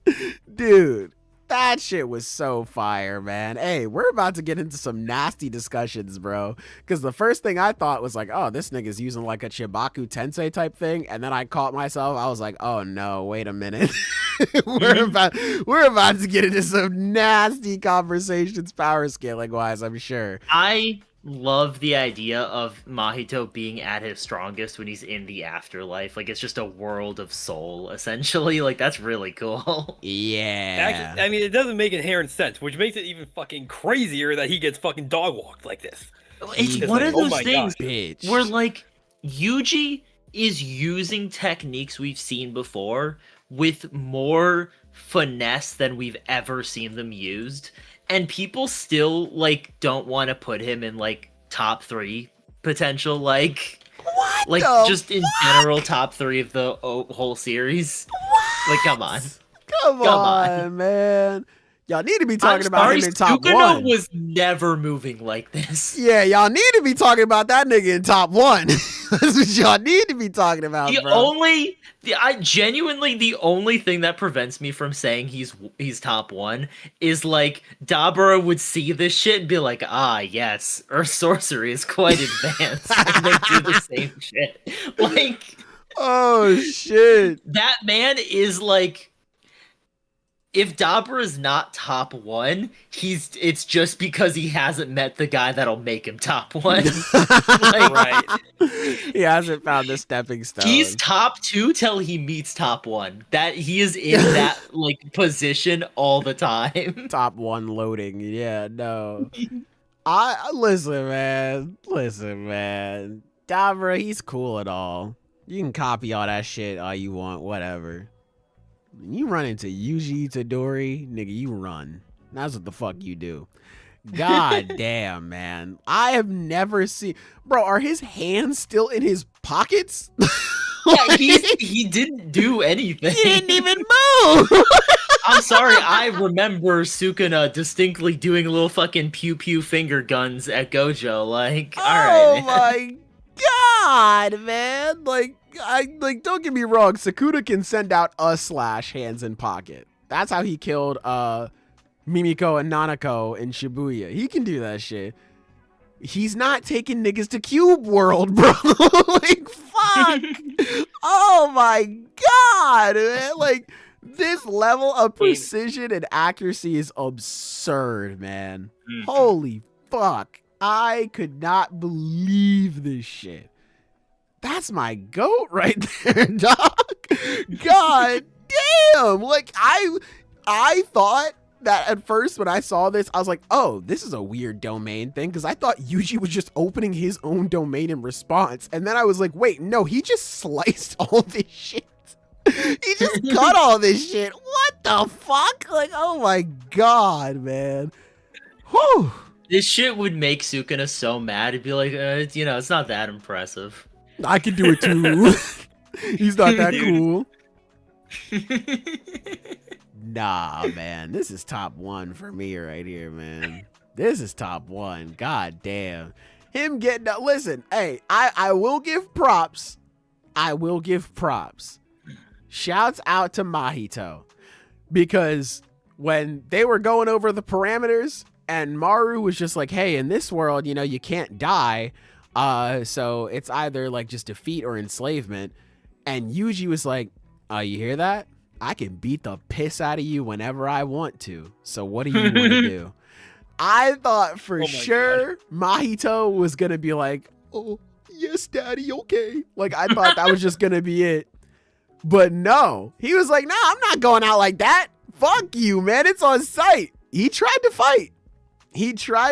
And you know what? I respect that. I respect the fact that he stood up. He was like, nah, man, I'm going to do my thing. I'm going to open a domain expansion. He just ran into the wrong one, man. He ran into the wrong one. Knowing all the context of Yuji and Mahito's relationship, for him to slice him down and then walk him down and be like, God, you are a bitch. That shit is crazy, man. Good God. Yeah, nah. That's top one right there. That's top one. So shout out to Yuji. Him and Maru have a conversation about getting rid of the cursed spirits, and I really like this. It's so interesting seeing them just like go back and forth about the ethics of what they're doing. I think that's so interesting. Yeah, man. I like seeing them attack it from all angles. Would this world be better? Like, I specifically like the argument around, like, look, we can do this and it's going to have a bunch of immediate benefits, true, but it also cuts off the future. It also cuts off, like, what the potential of what can happen. Yes. Which I don't think he needs to worry too much, because clearly potential doesn't always get, like, fulfilled. That happens too, so, like, whatever. Yeah. I mean, look at Megumi. Yeah. And also just, I think the most interesting one and the most obvious, like, one is just, it is invasive. It is changing people's bodies without their consent, and I'm so glad that got brought up. Yes. But I was so happy about that. It's like, yeah, man, that's a good way to look at it. It is. I mean, although I am going to say, I feel like this whole argument got undercut the moment we got to the very final page where he admits, like, okay, he can take out the cursed energy from everybody, but that's probably not going to get rid of cursed spirits. Like, that kind of... Well, why is that, though? Like, I'm a little confused there. Like, why wouldn't I don't think we know yet. I imagine that's why. I imagine part of it has to do with, like, the very nature of cursed spirits, because, like, yeah, cursed energy is a big part of it, but it's like a curse... Ursus, by their nature, are born from negative emotions. And you can't get rid of negative emotions. And that will always be present within intelligent life forms. Of course. Energy, like, yeah, they're made of... that's cursed energy. Like, every person has cursed energy inside of them, but they just don't know it. That's why it leaks out of them subconsciously, and that's how that creates cursed spirits out of those negative emotions. So, like, logically, if you were to get rid of cursed energy...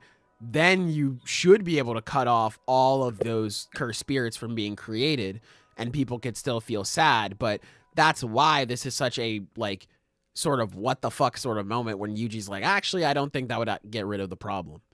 So that's, I just straight up think we don't know, because that was like such a core thing in original JJK, where it was like, hey, we could just get rid of all the sorcerers, or we could turn everybody into sorcerers. That was like kind of the, I guess, conundrum until Akutami got bored. It was never like a, hey, we could do this, but that won't work. So, I just don't think we know. Shout out to Kaneki again for the donation. Shouts out saying Yuji using his thumb for the final move to cleave a piece of Mahito off reminded me of when Sukuna did the finger flick to Mahito. Yuji moving like Unk. Yeah, damn, man, that was when they first met too. That was all the way back when they first met. Yeah, this shit's good. This shit's really good. Good fucking chapter. Yeah, I mean, I don't have as much to say, obviously, but like it's interesting. I'm glad this conversation is happening. It's so interesting because it is an entirely different story from just JJK overall, but like it is picking up so many of the pieces that felt unfulfilled by the final arc. So really happy this is getting resolved. Yeah, and Yuji having the determination to just be like, I want to atone for everything. Like, I'm still going to do this because I think it's the right thing to do. Well, I thought that was a really good moment. I mean, I'm still hooked on that final line that was a thing, because it's like, if you get rid of cursed energy, but now, and it's like you're still saying that cursed spirits are going to be still being born, or then all you're doing is taking away the one means you have of combating cursed spirits. So it's like, you can't do that. That's the conundrum. You can't do that. I guess we'll find out how that fucking works out in the next chapter. Yeah. I think it might just be a situation where maybe they do try and just turn everybody into a sorcerer. Maybe they go through that route despite all of the bad that can come from it. I don't know. I like, maybe they go down an entirely different route. I'm not exactly sure, but I'm really interested to see. God damn. Okay. Kaneki in the chat going, I'm gonna say it. Prime Zenith can beat Modulo Yuji. Maybe don't put that on my name. No, man, I think you can do it. Low key, I could survive a dismantle. And really, that's all he's like really used when you think about it. That's all he's got. Yeah, I mean, aside from the blood manipulation thing, but I mean, yeah, that might get me. That might get me, bro. All he did was like flood a building with that. That's not impressive. Nah, man, you just open simple domain and you got it. Take shit. I ain't got that. But that's nice. That's cool to know.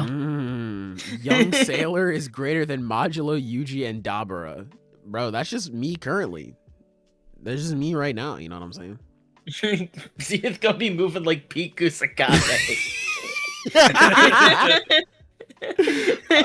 Dude, I'm just like the nicest guy, bro. Like, damn, bro. You don't want to fuck with that's Zenith, what they man. were saying about him. He was like, yeah, he's just so nice. He's so kind. You don't want to fuck with him. He sends his homies good morning texts, man. You don't want to fuck with that guy. You don't want to mess with him. He checks in on how his people are doing. That's a real fucked up individual. Prime Zenith acting like he isn't constantly getting better. You got it. See you in your prime right now. You're cooking. Prime Zenith versus Young Sailor. It's like we're talking about DCKO right now. Right? Dismantles don't hurt, just put it back together, man. Hell yeah. Yeah, right? We'll just patch you back up easily. Hell yeah. That's how it is. It's like in SAO where Kirito was like getting hurt and then the two people behind him were like healing him. It's like that.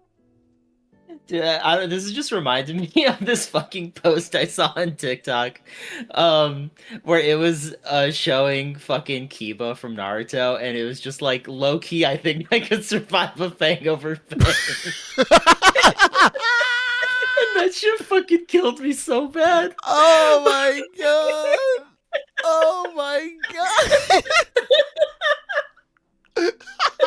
Like, Loki, I can take that shit.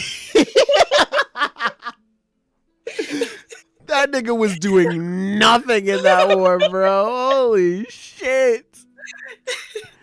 Oh my god, bro. Like, yeah, it kills me just remembering it. Honestly, that's like one of the funniest pieces of slander I've ever seen. Oh my god, bro! It's like, yeah, I could do that. I could take a human boulder or two. Yeah, casual, very calm, very mindful, very demure. You know. Zenith, what is your greatest speed feat? Getting here into the podcast chat first. Dude, I was on time. Like, that was quick. Sailor, hour-long video analysis can serve the same way as Infinite Void. Tight shit, man. I'm putting so much information into your brain, you didn't even consider that shit. I'm like, oh my god. God, man. I mean, yeah, like, usually, obviously, my goat is very cool, but I say all this to say that Miwa solos. We can all agree, right? Chat thoughts? Sure. Anyway. All right. But, you know, with that all being said, we can move on to some rapid fires here. Yeah. Silver, do you want to get started with Elusive Samurai? I know that was one you really wanted to talk about since it ended. Yeah, that's all right. Today we had the final chapter of Elusive Samurai. I quite like this series a lot.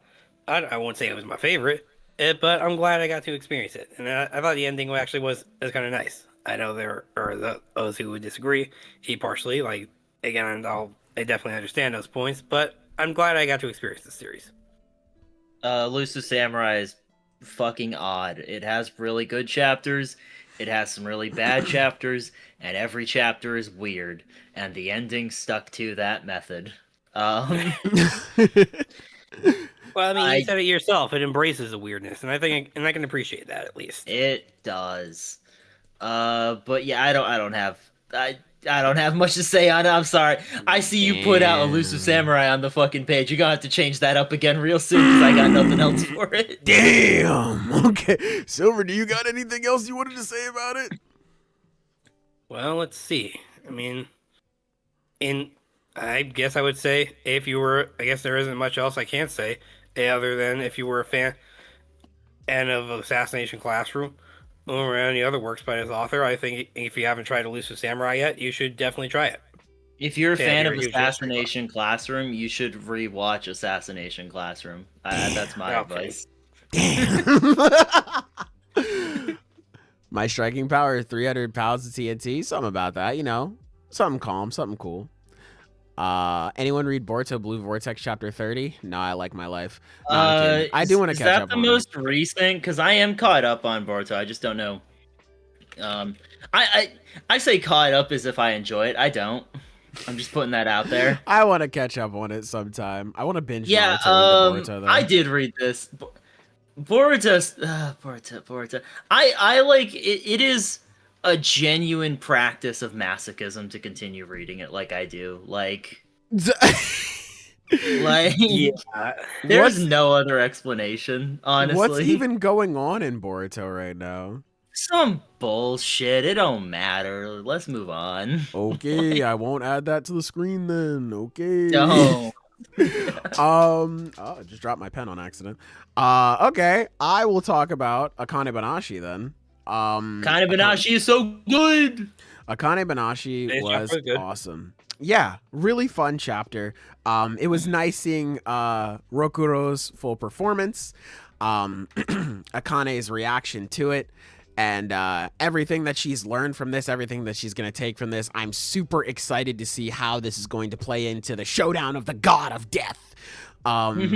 I like that little bit at the end of the chapter is like which light is going to be snuffed out by the God of Death. That was very clever, very cool. I didn't think about that, so I was like, oh, this is very nice, very neat. But Akane always manages to like blow me away with each sort of revelation she makes in regards to Rakugo.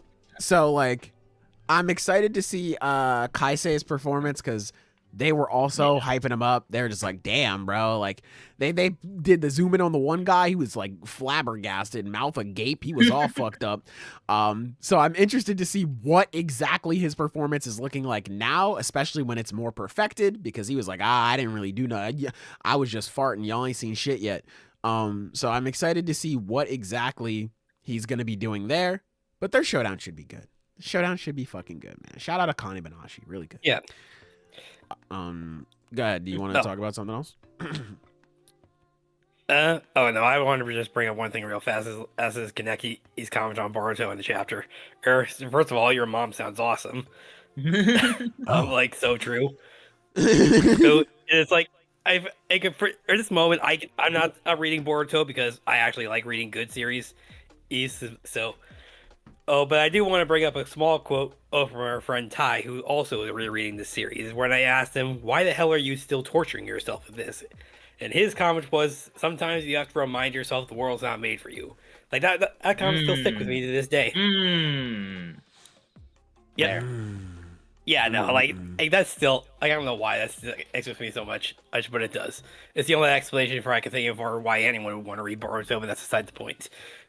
But yeah, Akane Banashi is so good.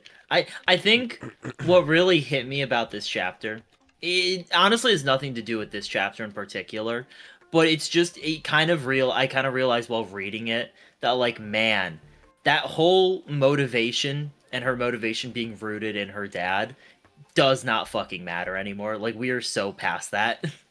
Yeah. And I think that's such an interesting way to structure a story like this, where that original motivation, normally when you have a character, and this can be in like a battle shonen, this can be in anything where like competition or being the best at something is like a part of it, where generally that initial inspiration, that character, will be the character that is near the top or at the top, you know? But in this case, bro, her dad was a bum. Like, he was not all that. Like... And I think that's so interesting, because Akane kind of had to realize that herself.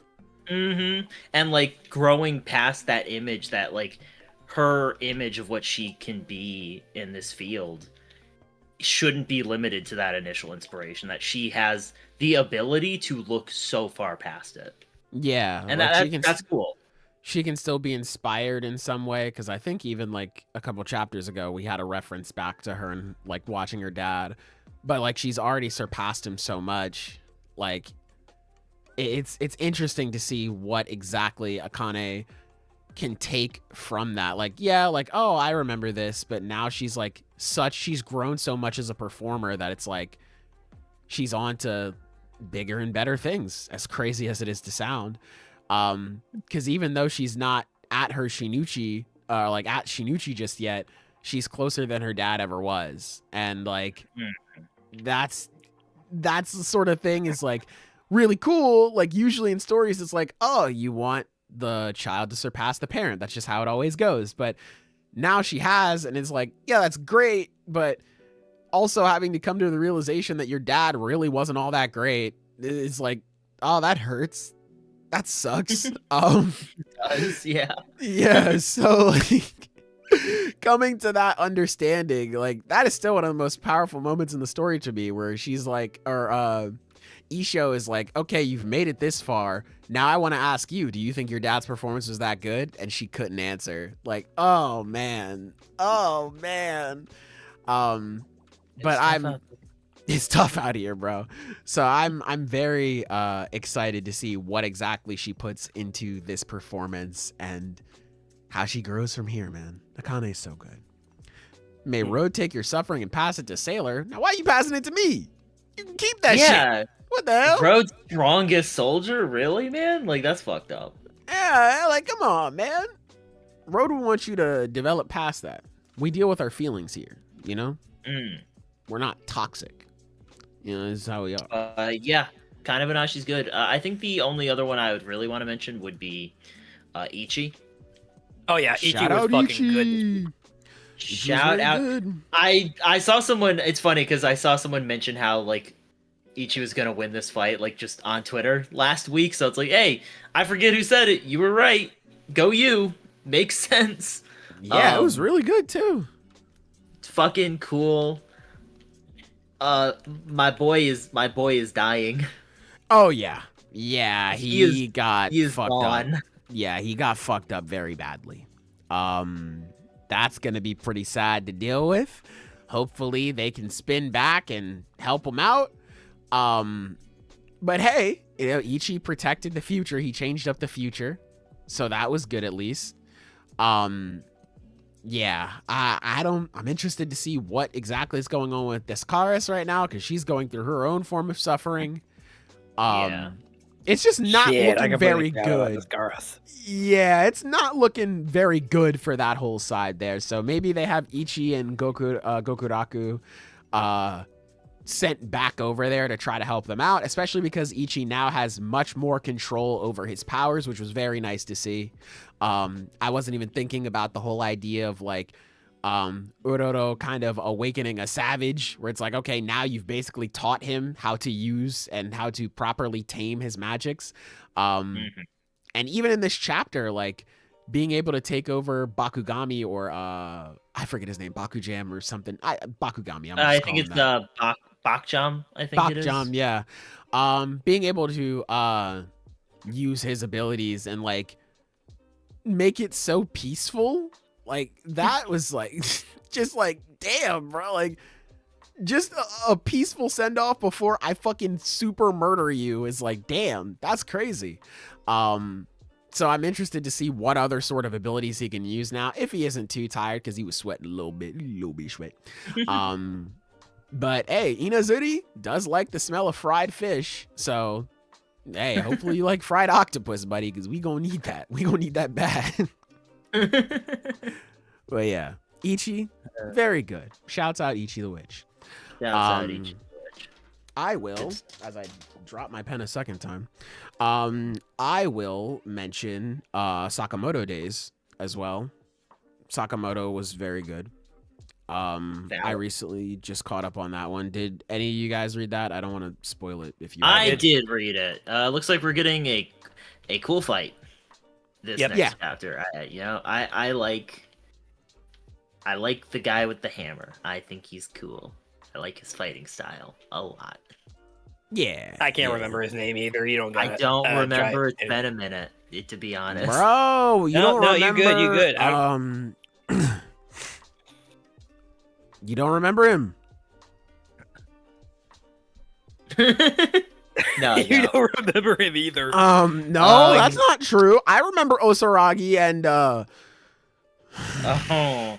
Anyway, we have in the chat, a donation from the Nomade. I found this podcast through Kagurabachi. Hokuzono gave me everything. You goddamn right. You're goddamn right, son. Hey, Hokuzono is king around here.